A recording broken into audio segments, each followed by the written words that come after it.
It's Thursday, that means it's legacy time. Let's take a look at some US legacy markets mainly.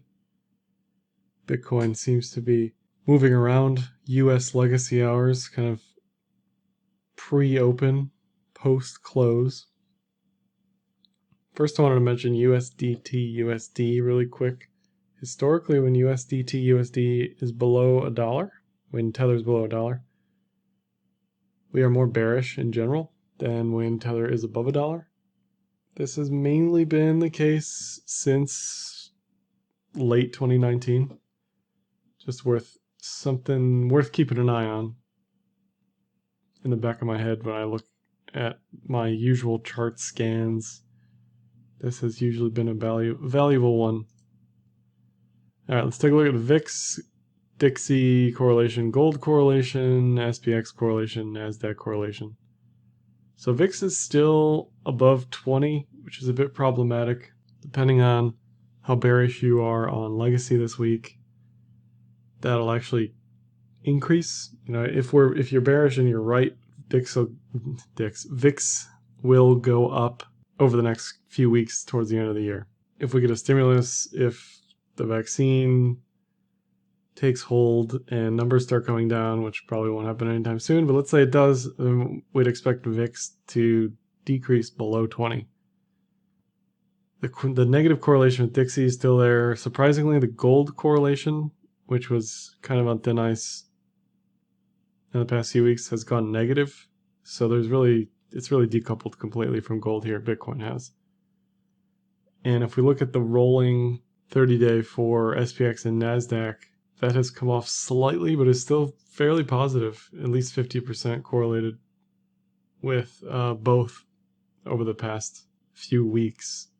So it's still highly sensitive to movements in legacy and still looks to be highly sensitive to the VIX and DXY, not so much gold, which is interesting to see those outflows from gold over those past few months and some speculation that they're coming into Bitcoin. All right, let's look at DXY on the daily. It doesn't look good for the DXY. It doesn't look bullish at all. If you're a DXY bull here, you're hoping for a falling wedge into some sort of bullish divergence, but it's tried to move up to 91 plus over the past couple days and just hasn't been able to.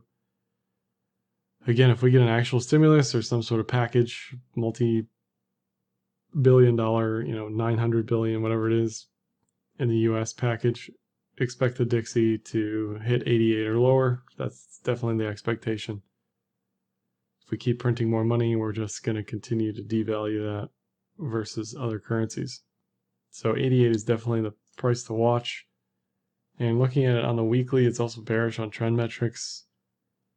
It's definitely oversold. I mean, you can't deny that. This just looks pretty far away from the 200 daily moving average, pretty far away from the weekly key June, but it can be oversold, it can be overbought for an extended period of time, just like it was here. I mean, that's a hopefully once in a lifetime 2007, 2008 situation. But if we keep printing money, if we get a stimulus now, and then if we get a stimulus in February, March, that's just going to keep pushing the dollar down and ideally keep pushing crypto up. Here's gold, which hit its weekly key June over the past couple of weeks. It's kind of just meandering. Worst case scenario for gold is basically 200 daily or 200 week moving average retest, which hasn't happened since it broke out. Not really expect that to happen all the way down here at 1480 or something. But this edge to edge move from 18 to 16 looks valuable if gold just continues to meander down here.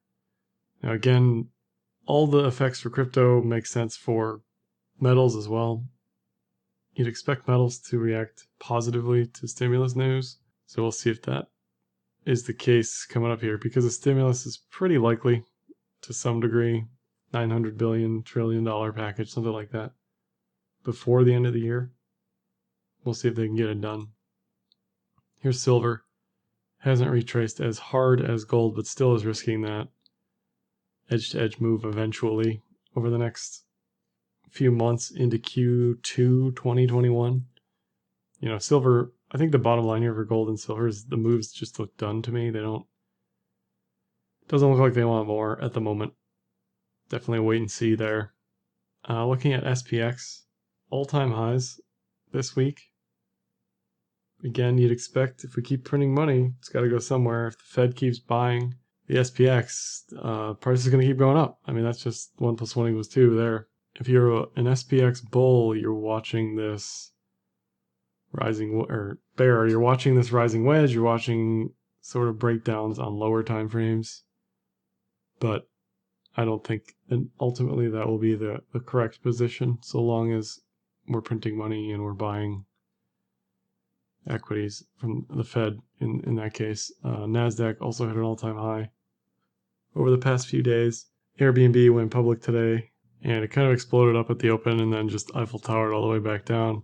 So with IPOs, just like with any ICO, you're going to have insiders selling, VCs selling, anybody looking to unlock that liquidity that's been locked for any period of time. Then once again, keeping an eye on USDCNY. Throughout kind of late 2016, when USD was gaining on CNY, there was some undertones of capital flight out of China into crypto. I don't know how much that is true anymore because of regulatory clampdowns in China, or if that'll even ever be possible again. But I think watching this chart for some sort of reversal, you can see it's just gaining on the dollar over the past few weeks.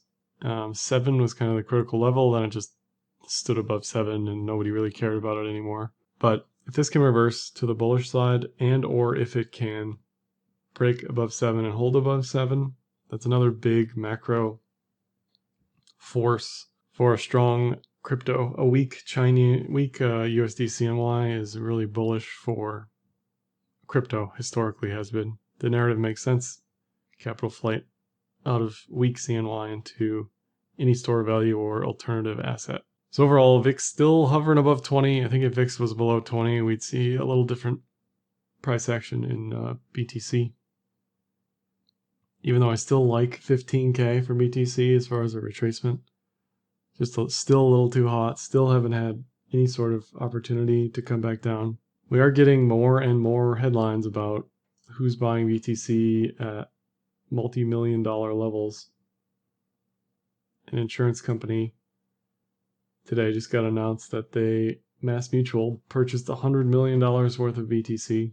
So seeing more of this has a bandwagon effect because people who aren't in start to ask, okay, what is Bitcoin?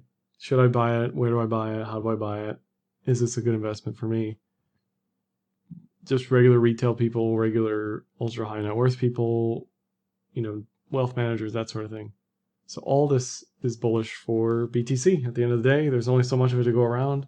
There's only so much created every day, every week, every month. So if there are more buyers than sellers, price will go up. That's just how this works.